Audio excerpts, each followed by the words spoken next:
Hello friends. Before I start, make sure to subscribe to the channel, give this video a thumbs up, and leave a comment telling me where you're watching from, city and country. You won't want to miss what I'm about to share. My name's Sarah. I'm 24 now, but this happened when I was 21, during a gap year that changed me forever. I've never told the whole story before. Not publicly. Partly because no one really believes something like this can happen, and partly because it's just hard to talk about. But maybe it'll help someone. Maybe someone will listen to this and decide not to get in that truck, not to take that detour, not to trust someone just because they smile and offer a ride. This all happened in Australia. October, 3 years ago. Anna and I were best friends from university in British Columbia. We'd both just graduated. Me with a degree in environmental science, her in art history, and we were broke, idealistic, and obsessed with the idea of backpacking. We chose Australia because it seemed adventurous but still safe. English speaking, big landscapes, warm weather. Our plan was loose: arrive in Sydney, rent a beater car, and drive up the coast, maybe do some fruit picking to fund the trip. We were both pretty naive about how big and empty that country really is. Things were great at first. We camped near Byron Bay, swam in rock pools, ate noodles cooked on a tiny propane stove. Anna had a beat-up Nikon camera she'd bought secondhand, and she was always hanging out of the window, trying to get the perfect motion blur shot of eucalyptus trees rushing past. By the second week of October, our money was almost gone. We started scanning bulletin boards at gas stations and cafes, looking for anything: farm work, dog sitting, moving help. That's when I saw the ad on this janky-looking website, like Australia's version of Craigslist. Help needed, remote property, short-term, room and board included. Perfect for backpackers. The pictures were blurry: a dusty kitchen, a smiling woman holding a basket of laundry. It seemed innocent enough. I called the number and a soft-spoken woman answered. Her voice was quiet, almost hesitant, with a slight accent I couldn't place. She said the job was for one person, but then paused. "Well," she said, "our neighbors might need help too. If you're traveling with someone, we could ask them." Something about the way she spoke made my skin itch, but I ignored it. I wanted to believe it was just shyness or maybe poor cell reception. She told us to meet her husband at a gas station in Merinda, noon the next day. Said he'd pick us up and take us to the property. I laughed when I hung up. "Feels like we just booked the creepiest Halloween ever," I told Anna. "A remote farmhouse in the bush?" she said, grinning. "It's like the setup for a horror movie." We joked about it all night, but it wasn't a joke. October 31st, Halloween. We rolled into Merinda just before noon. One gas station, one cafe. That's it. The kind of place where the heat swells up off the pavement in visible waves, and every car looks like it's been sitting in the sun for 20 years. Right on time, a rusted pickup pulled in. The man who stepped out was huge. Not fat, just built like someone who spent his whole life lifting fence posts and carrying hay bales. His face was weather-beaten and expressionless. His name was Tom. "You the girls from the ad?" he asked. We nodded. "Get in," he said. "It's a long drive." We climbed into the back seat, backpacks between our knees. The first 10 minutes were just silence, tires on gravel, dry wine through the windows. Then the road turned to dirt, then to a narrow trail through scrub brush. No signs, no houses, just red dirt, brittle grass, and the occasional rusted fence. "How far is it?" Anna asked eventually. "Far enough," Tom said. No smile, no eye contact. My phone lost signal about 45 minutes in. I noticed Tom kept glancing in the rearview mirror. Not like he was checking traffic, more like he was watching us. Something about it made me clench the straps of my backpack tighter. We pulled up to a small farmhouse. It looked older than it did in the photos. Warped wood siding, faded curtains, a few broken window panes covered in cardboard. A skinny woman stepped out, pale with stringy hair and a long cotton dress. She introduced herself as Mary. "You'll be staying upstairs," she said to me. Then turned to Anna. "Tom will take you to the neighbors. They're just down the way." Anna looked at me, eyebrows raised. "I'll see you soon," she said. I wish I had said something. I wish I had insisted we stay together. Inside, the house was dark. Thick curtains blocked most of the sun. The walls smelled like mildew and old oil.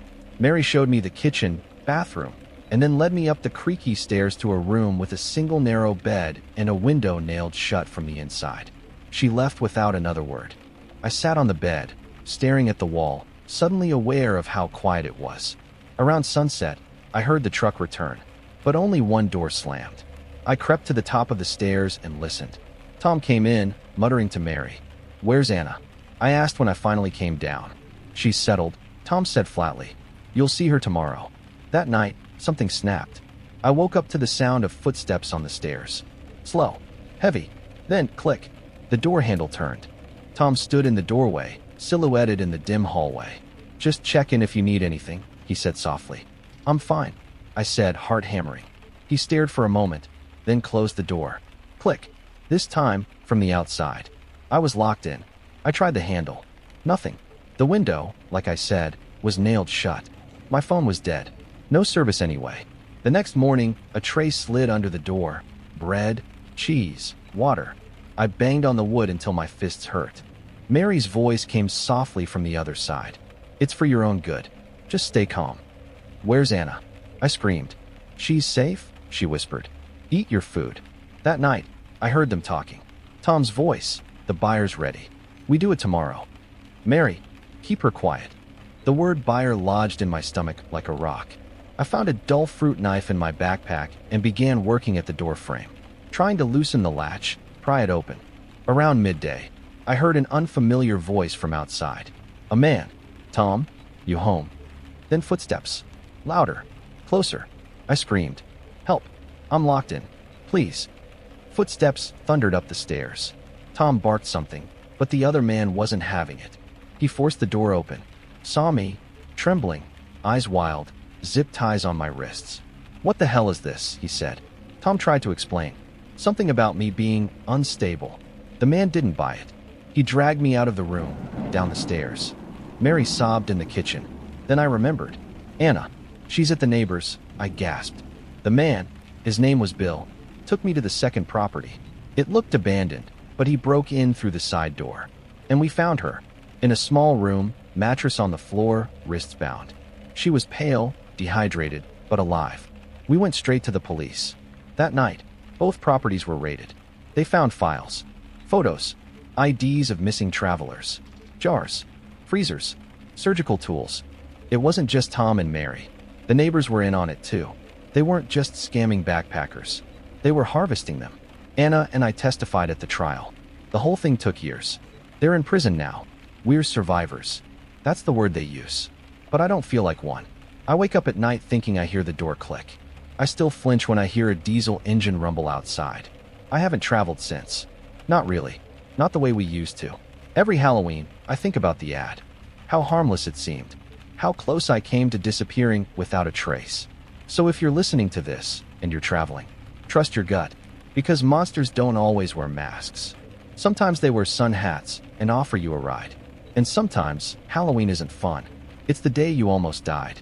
Let me know if you want the second story expanded next. Just reply +2.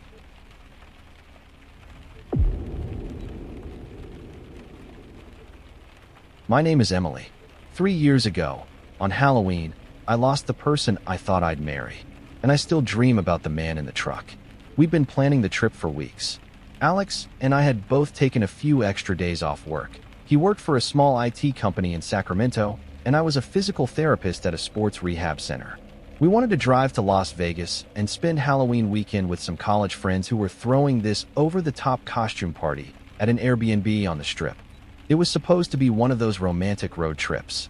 Long stretches of music, gas station snacks, maybe even a scenic detour or two.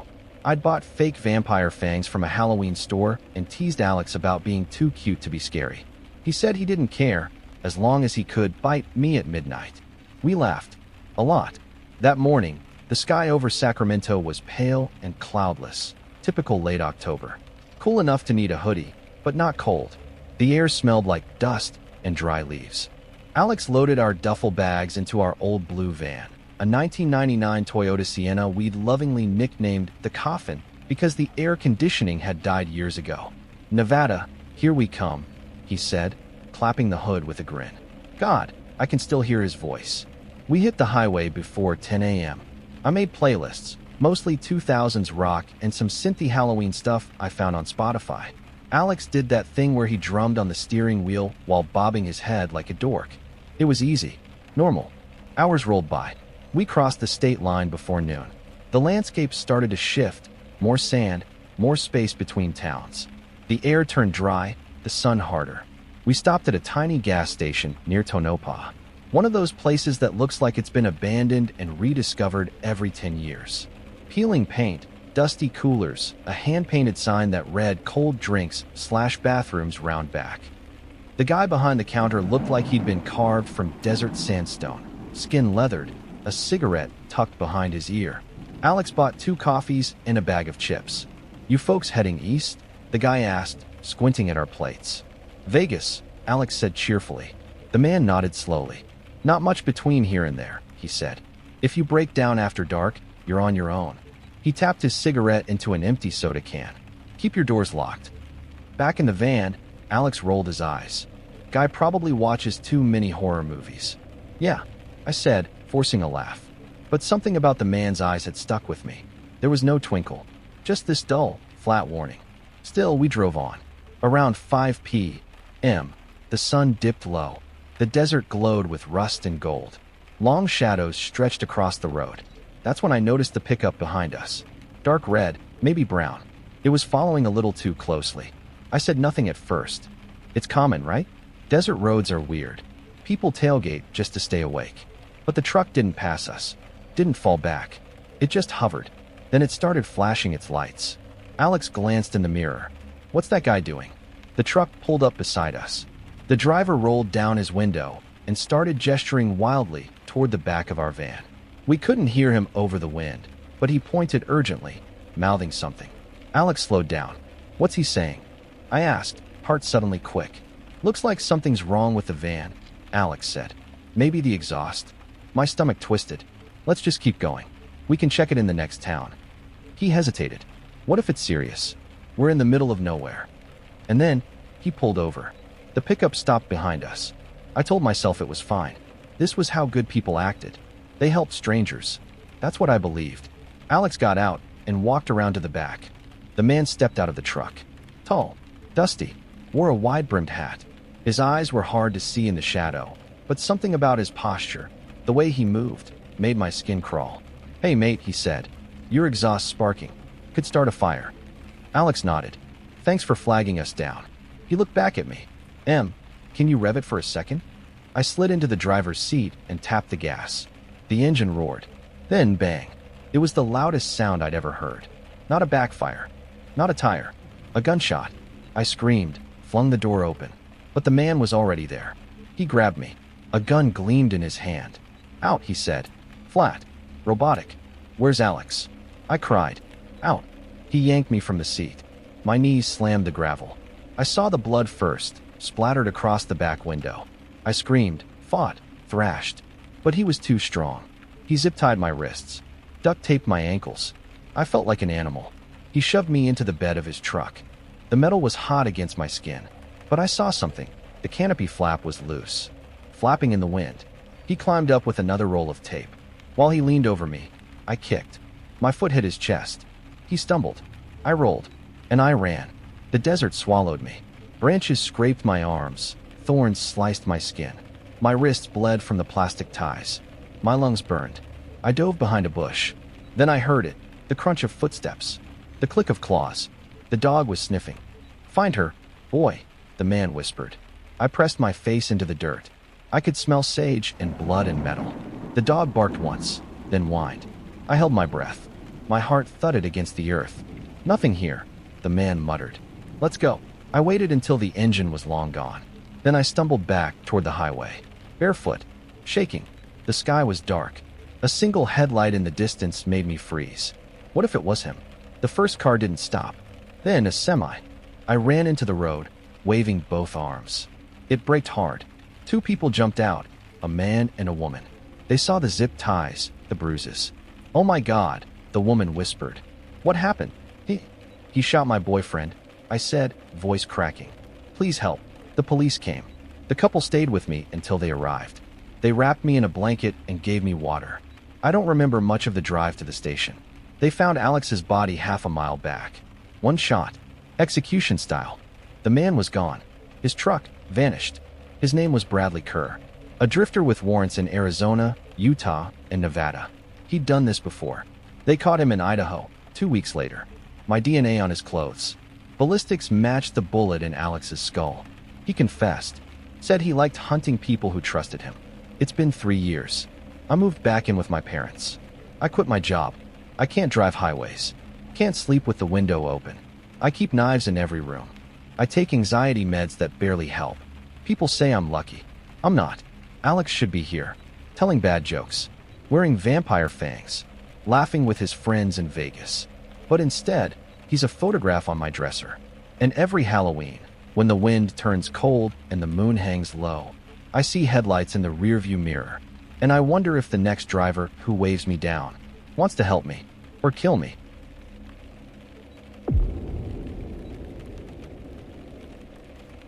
I've seen a lot of things that don't leave you, but nothing gets under your skin like silence. The kind that follows gunfire, or the first time someone says, "We found graves." Dozens. I'm Chris, born and raised in Texas. This happened 3 years ago. I was 25. I still live in Austin, but I don't really go out anymore. Not during Halloween, because Halloween used to be a party. Now it's a grave. It started as a stupid idea, the kind guys have after a few beers and too many YouTube travel vlogs. Me, Tom, Ryan, and David. We'd all known each other since high school. By 2022, we were all working crap jobs and hanging on to our 20s by a thread. So we decided we'd do something wild that Halloween. Drive down to Matamoros, across the border. Experience real Dia de los Muertos. Party with locals. Drink cheap beer. Come back before sunrise. No plans, Tom said. No rules. Just 4 dudes in the open road. I drove my old Ford Ranger, beat up, sun-bleached, and about 1 pothole away from retirement. Tom and David sat in the back, passing beers and yelling at the radio. Ryan rode shotgun, thumbing through playlists and Spanish phrases like, "Where's the bathroom?" and "For beers, please." By the time we crossed into Mexico, the sun was bleeding into the horizon. And Matamoros? It was alive. Orange lanterns, skeleton masks, kids with painted faces. The music hit you like a pulse. Vendors selling tamales, skulls, grilled meat, churros. It was chaotic in the best way, and we jumped right in. We parked a few blocks from the main street. Found a bar called El Pente, neon sign flickering like a heartbeat. Inside, the floor literally vibrated with bass. Ryan bought the first round. We drank. We shouted. We laughed. And at first, it felt like the kind of memory you want to burn into your brain forever. But that changed. Because halfway through our second round, I noticed this guy. Black hood, standing at the far end of the bar. Not dancing, not drinking, just watching. Our table. Ryan mostly. He brushed past me once, and his shoulder bumped mine. No apology. Just a cold stare that lingered 1 second too long. "Creepy," I muttered. David shrugged. "Halloween. Probably just some local trying to freak out tourists." Around midnight, Ryan stood up. "Bathroom," he said. "Don't let Tom drink my beer." He disappeared into the crowd. 10 minutes passed. Then 20. Then 30. Tom joked about him making out with a girl. But after an hour, we weren't laughing. We split up to look. I checked outside. David went to the main road. Tom walked the side alleys. We yelled his name. Nothing. No one had seen him. Not the bartender. Not the bouncer. We went to the cops. They barely looked up from their clipboard. Drunk. Passed out. Happens. But we knew Ryan. He wasn't the kind to disappear. The next morning, we made flyers using a photo from my phone. Taped them to poles. Showed them to vendors. Most people shook their heads. But one guy, a street food vendor near a bus station, paused when I held up the flyer. "See," he said slowly. "I saw him. With a woman. White truck. Very fast." "You saw their faces?" I asked. He shook his head. "They drive fast. Out of town." That's when things changed. We weren't tourists anymore. We were hunting ghosts. We went back to the police. Pressed harder. Still nothing. That night, we drove back to Austin. But I couldn't sleep. All I saw was that man in the hood. And Ryan, walking toward a bathroom, never to come back. We started digging. Reddit threads. Forums. Spanish language message boards. And we found things. Stories. Warnings. Tourists vanishing near Matamoros. People disappearing at night. Locals whispering about ranches outside town. Places tied to rituals. Brujeria. Don't go to Santa Elena, one post said. It's where they take them. By then, it was November 2nd. We hadn't heard a word from Ryan. Until we did. A local teen we'd spoken to earlier texted me. White truck. Santa Elena. I saw it again. We didn't tell the cops. Didn't wait. We drove back that night. Parked a mile out. Hiked in on foot. The sky was moonless. The fields were dry. Everything smelled like dust and iron. Then we heard it. Chanting. We crept to a rusted-out tractor and hid behind it. In the clearing, we saw them. 10 figures in a circle. Lanterns burning low. One man in the center, holding a blade. He was speaking in Spanish, slow, rhythmic. Like a prayer. "Chris," David whispered. "This isn't a party." I nodded. My heart was pounding in my ears. Then Tom stepped on a branch. Snap. The chanting stopped. Everyone turned. "Run," I whispered. We tore through the brush. Shouts behind us. A gunshot cracked. Dirt kicked up near my foot. I didn't stop. We didn't stop. We made it back to the truck. Floor to pedal. Dust exploding behind us. We didn't speak until we crossed the border. The next day, we went to the feds. Through a family friend, we got in touch with a U.S. agent. When we told him what we saw, he didn't flinch. "There are groups down there," he said. "Offshoots. Cartel-related. Some believe in offerings. Rituals. Protection magic." "You think they took Ryan?" Tom asked. "If he's alive," the agent said, "you have hours. Maybe less." We waited until dusk, then went back. Same route. Same field. We parked silently, crept back in, and we found him, tied to a post. Shirt torn. Face bloody. Barely conscious. "Ryan," I whispered. "It's us." He stirred. Tried to speak. They take brains," he rasped. "For power." "Don't talk," I said. "We're leaving." Tom caused a distraction. Threw rocks. Set off an old generator nearby. We cut Ryan loose and ran like hell. Gunshots followed us. I don't remember driving. I just remember crossing the border. And sobbing.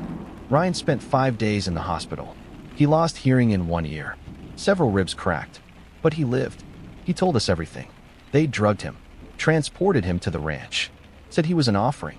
The leader, a man called Constanzo, believed human sacrifice granted power, protection, invisibility. He'd done it before. Many times. When Mexican police raided the ranch, they found mass graves. Dozens of bodies. Bones. Skulls split open. Altars made from candle wax and blood.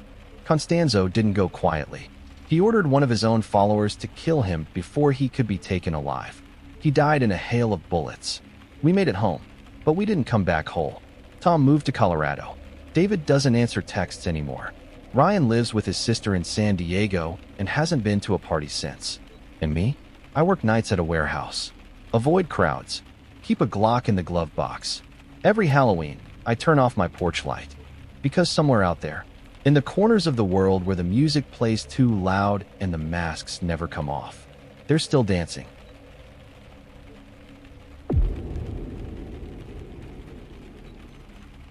They say you always remember the last normal moment. Mine was watching my little sister, Lily, eat a marshmallow by the fire, her face smeared with chocolate, her pumpkin costume folded neatly beside her. We were camping in Montana, October 1973. I was 13. Lily was 7. By morning, she was gone. Back then, my dad worked at the car plant in Lansing, the kind of job that swallowed your life. Mom was a school secretary, endlessly practical and always tired. We didn't have a lot, but that fall, Dad surprised us. He'd saved up all his vacation days for a cross-country road trip. No strict plans. Just head west, camp in national parks, see places we'd only read about in magazines. And for once, we'd celebrate Halloween somewhere new. We left on October 15th.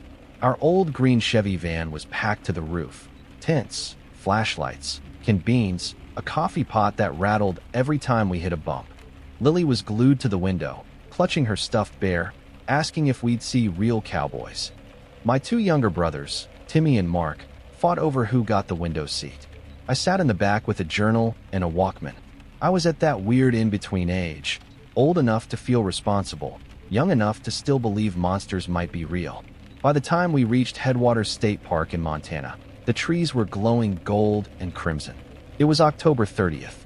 The campsite sat beside a wide, lazy river. Quiet. The kind of silence that made your ears ring. Dad set up the tents while Mom lit the stove. Lily helped collect firewood, tiny twigs mostly, but she was proud. That night, we roasted marshmallows, told ghost stories. Dad said we'd find a local Halloween carnival the next day. Lily beamed. She wanted to be a pumpkin. She'd been practicing her trick-or-treat voice for weeks. We went to sleep with full bellies and warm hands. Us kids shared one tent, a small, blue nylon thing that smelled like mildew. Lily snuggled beside me, still in her long underwear, her bear under her chin. "I love this trip," she whispered. "Me too," I said. I woke up sometime after midnight. Something wasn't right. The air felt colder. The tent was too quiet. And then I saw it. A slit in the canvas wall, about 2 feet long, torn clean. And Lily's sleeping bag was empty. Her bear was gone. At first, I froze. Then I whispered her name. "Lily?" No answer. I shook my brothers. They grumbled, half asleep. I crawled outside barefoot. The fire was long dead. The sky was overcast, moonlight barely glowing through the clouds. I saw them in the dirt. Footprints. Tiny ones, and larger ones beside them. Leading away. I screamed. My parents came running. "What happened?" Mom gasped. "She's gone," I sobbed. "Someone took her." Dad grabbed the flashlight. We found Lily's stuffed bear by the trees, one arm torn, fabric wet with dew. Mom fell to her knees. Dad ran toward the ranger station. I stood there shaking, clutching the bear, waiting for Lily to come walking out of the dark. Police arrived within the hour. Lights flashing, radios crackling. They asked questions. Calm, rehearsed, like this had happened before. One of them looked at the slit in the tent and nodded grimly. "Looks like someone knew what they were doing." Dogs came. Search teams. A helicopter thumped overhead. They found scraps of fabric, broken twigs. But not Lily. Halloween came and went. Her costume, a soft orange onesie with a green hat, stayed folded in the van. We moved into a nearby motel. My brothers stopped speaking. Mom sat by the window every night, staring at the parking lot. A week later, the motel phone rang. Dad answered. His voice went sharp, then quiet. Someone had called and described Lily's hands. Specifically, her fingernails. They were curved oddly, like little hooks. Only family would know that. "If you want her back," the voice said, "wait for instructions." Then they hung up. The call couldn't be traced. The police tried. The FBI got involved. They set up microphones, recording equipment. We waited, but nothing came. Winter hit hard that year. Snow pressed against the windows. Mom barely ate. Dad walked laps around the parking lot, smoking. Then, in February, another girl went missing. Sandra, 15. Her photo was everywhere. Weeks later, her burned remains were found on a ranch 40 miles from where Lily disappeared.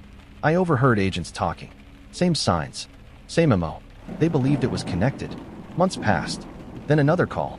This time, Mom answered. A man's voice. Calm. Mocking. "I've been traveling with her," he said. "She calls me Daddy now."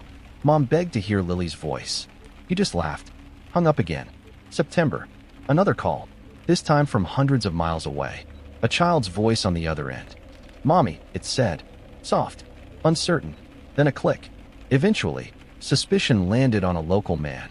David Keller. Ex-military. Contractor. Lived alone. Known for being quiet, polite, strange. He owned land near the park. The FBI wanted to approach slowly. But Mom insisted, "Let me talk to him." They wired her with a recorder. I waited in the car with Dad. She knocked. He invited her in. Made coffee. She asked about missing girls. His face changed. "Why are you asking me that?" he said. "You should leave." She did. That night, the FBI raided his property. What they found made headlines. Freezers full of remains. Polaroids. Clippings. Souvenirs. One small hand, perfectly preserved, with curved fingernails. Lily's. He confessed. Said he took her from the tent. Said she cried too much. Said he burned her. He admitted to Sandra. And to another child, a boy, years earlier. Before trial, he hanged himself in his cell. We went home, but nothing felt like home again. The van sat in the driveway for months, still packed. My brothers stopped fighting. Mom stopped baking. Dad stopped talking. And me? I still hear the sound of the canvas tearing. Still feel the cold air on my face. Still see that space beside me, where Lily should have been. Every Halloween, When kids knock on the door in costumes. I turn off the porch light, and I sit by the window, waiting, watching, because I know something now. Some monsters don't hide under the bed. They unzip the tent, and they walk away, holding your sister's hand.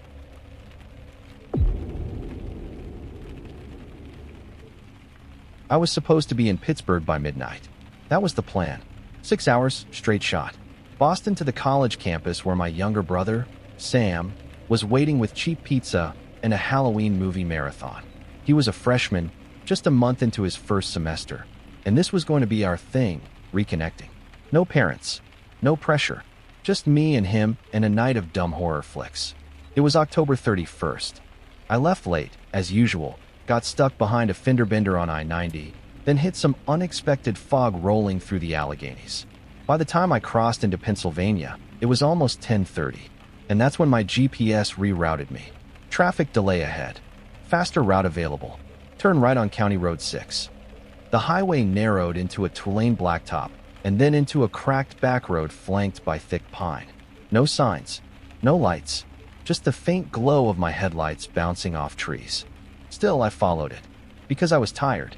Because I just wanted to get there. Because I didn't know this would be the last road I'd ever trust. 10 minutes down the road, my low fuel light came on. Not ideal, but I figured there had to be a gas station soon. These rural towns always had a 24-hour place. Another 5 minutes. Still nothing. Then I saw it. A wooden sign on the side of the road, almost invisible in the dark. Camp Hellman. Fall events, open to public. It looked freshly painted. An arrow pointed down a gravel path lined with jack-o'-lanterns, each glowing with a weak orange flame. I hesitated, but the road was too narrow to U-turn safely. And if it was open, maybe someone there could help me find gas, or at least use a phone. Cell service had dropped completely 5 miles back. So I turned. The gravel cracked under my tires as I rolled past the gate. The place felt off immediately. Buildings stood in the dark like outlines in a dream. Wooden cabins, a main hall, a rotting flagpole, but no cars, no music, no voices, nothing but a faint breeze and the flickering of lanterns. I parked near what looked like a welcome center and stepped out. The air was dead silent. There was a small pamphlet box by the door, the kind you'd see at summer camps. I pulled one out. Camp Hellman reopened for fall programming. Below that, it listed events. Hayride through history, Midnight Scare Trail, Pumpkin Patch, cabin tours, but no dates, no hours, no staff info, no address, just a logo of a smiling jack-o'-lantern with a crooked stem. I knocked on the door. No answer. I walked around back, hoping to see a lit window or maybe a generator. Instead, I found a trail. It was narrow, overgrown, and nailed to one of the trees was a Polaroid, a photo of a girl, mid-20s, blonde, eyes wide, like she didn't know she was being photographed. Below it, someone had written in black Sharpie, Alyssa, October 31st, 2016. I stared at it for a long time. Then I saw another.